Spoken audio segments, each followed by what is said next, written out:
It's party time in Jacksonville. Florida and number 2 Georgia meet in their annual neutral site rivalry game. That's as diplomatic as I can be about this. Call it what you want, but we're going to break it down and welcome in our friends. Graham Hall from Swamp 24/7 and Jordan Hill from Dogs 24/7. We got Hall and Hill, and let's talk a little bit more about this matchup, guys. It is meeting 102 in this series. Georgia leads the overall 55, 44, and 4. A fun stat here, though, Georgia has won 14 straight games in the month of November, which is the longest active streak in FBS, while Florida looking to spoil that streak and get its first win over the Dogs since 2020. And talking matchups here, we've got Georgia's offense versus Florida's defense. So, Jordan, let's start with the Trevor Etienne revenge game. How did the Dogs' offense match up here?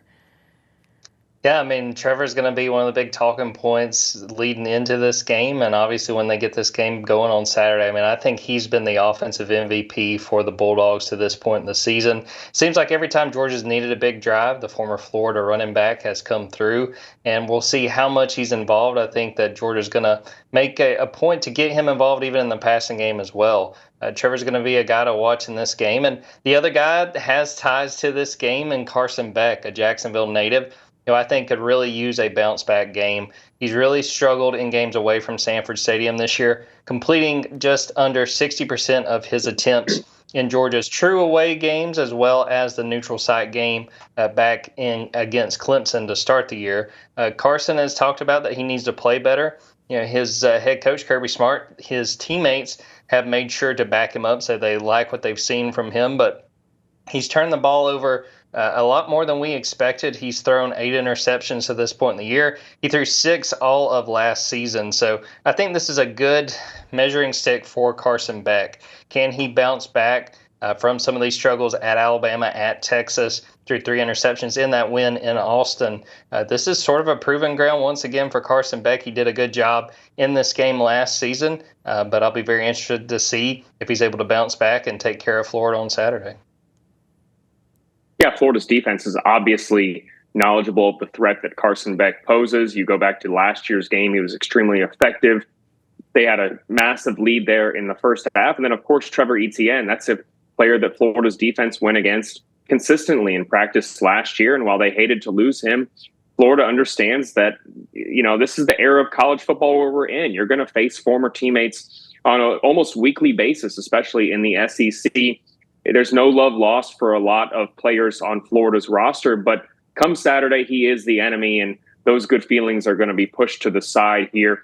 If they can play better the way that they have the last month, I think that they are going to be a lot more confident just coming off of the performance, especially against Kentucky. This is a Kentucky team that played Georgia extremely close, and Florida hung 48 points on them, so they can take some solace in that and hope that they benefited a little bit more in the bye week as well here. But it absolutely is going to be a challenge.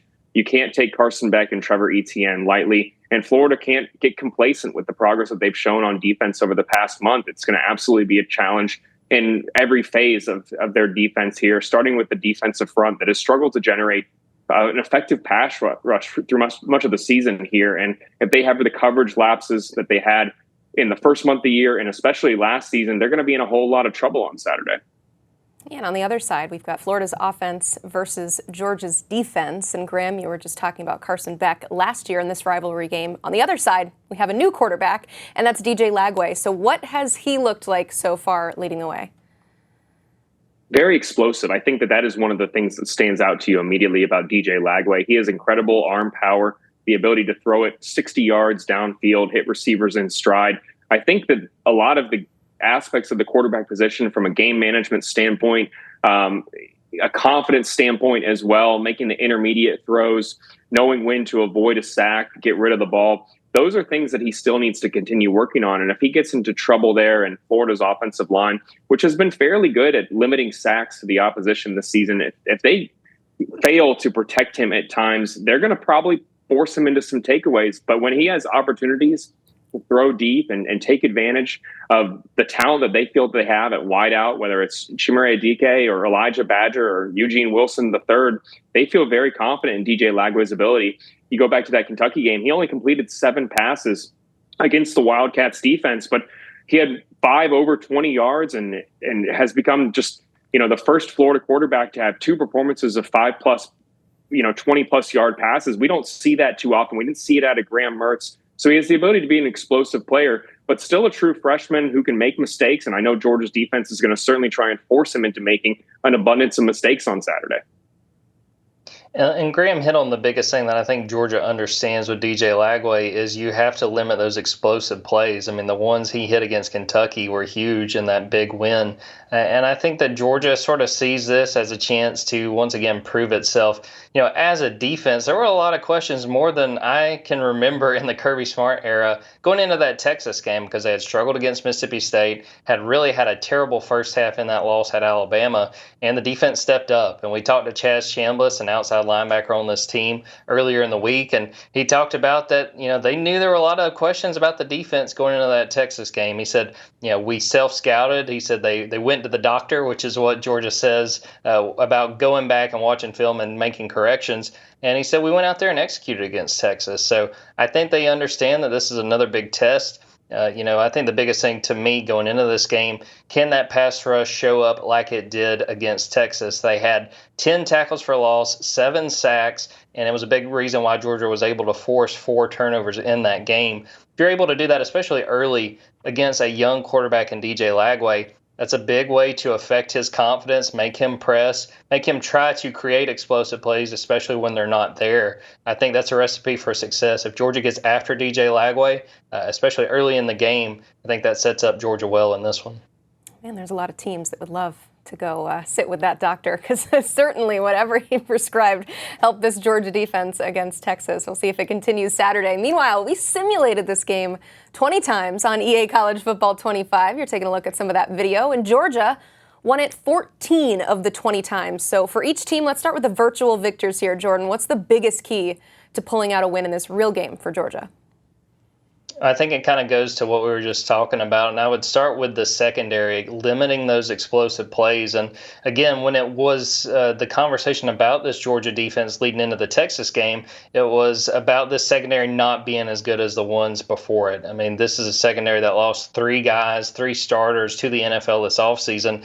And at times they've been hit and miss. And I think that they had heard all the chatter. They had heard all the people talking about, well, this secondary isn't as good. And they rose to the occasion against Texas, did a really good job of limiting what I think is a dangerous passing offense. Dalen Everett had the game of his life with an interception, a forced fumble, a fumble recovery. I think these guys want to show that they're up for the moment. And again, I think that DJ Lagway is capable of hitting plays. He's probably going to hit some plays on Saturday, but it's limiting those explosives, not unlike Georgia did back when they hosted Auburn earlier this season. A big part of Auburn's offensive success to that point had been creating those explosive plays. They did a very good job of limiting Auburn in that aspect in that game. I think if they do that on Saturday and maybe get a turnover or 2 from Lagway, it sets up Georgia for another big rivalry win. Yeah, I think for Florida, they're going to have to absolutely cover well in the secondary. They can't have those coverage lapses. And they have to win the turnover battle. This is a team that last year only had 3 interceptions. They have had takeaways in 6 of the 7 games thus far this season. They're coming off a 3 interception performance against Kentucky. But there are questions there about the secondary. They're missing Asa Turner. And Jason Marshall Jr. has been one of the best corners in single coverage, man coverage this season. But he exited the game against Kentucky due to what looked like a shoulder injury, looked like a dislocated shoulder. How healthy is he going to be? Is he even going to be available in that contest? We'll have someone else step up for him if he's not available. The Gators absolutely can't afford to give up a large number of explosive plays, which certainly was an issue last year. And if they can cover well in the secondary, allow the pass rush some time to get to the quarterback and affect the quarterback, and not let Trevor Etienne in the backfield do damage consistently, they're going to have a chance to limit this Georgia offense, even as high-powered as they are. And if you do that and avoid being in a shootout and allow your freshman quarterback to go out and make a handful of mistakes, which we have seen from him in recent weeks. He had the interceptions against Tennessee and Kentucky. If he can go out and play largely turnover-free football and the defense gives them a chance to hang around in this game, that's going to be a huge key for Florida having a chance to pull a monumental upset, which would be massive for this program, considering the speculation with Billy Napier, the fact that they have 2 wins against rivals in his tenure, haven't won in this game against Kirby Smart thus far. This would go a long way to ensuring that he gets that 4th year that many people don't think he can possibly get. I love it. I don't know about you guys, but I don't care what the current records say and the state of the programs or how one-sided it's been as of late. This is a game that I always get very excited about, and you both broke it down so beautifully. Thank you so much. You can check out more of their work at dogs247.com for all things Georgia, and Swamp 24/7 for everything you need to know about Florida.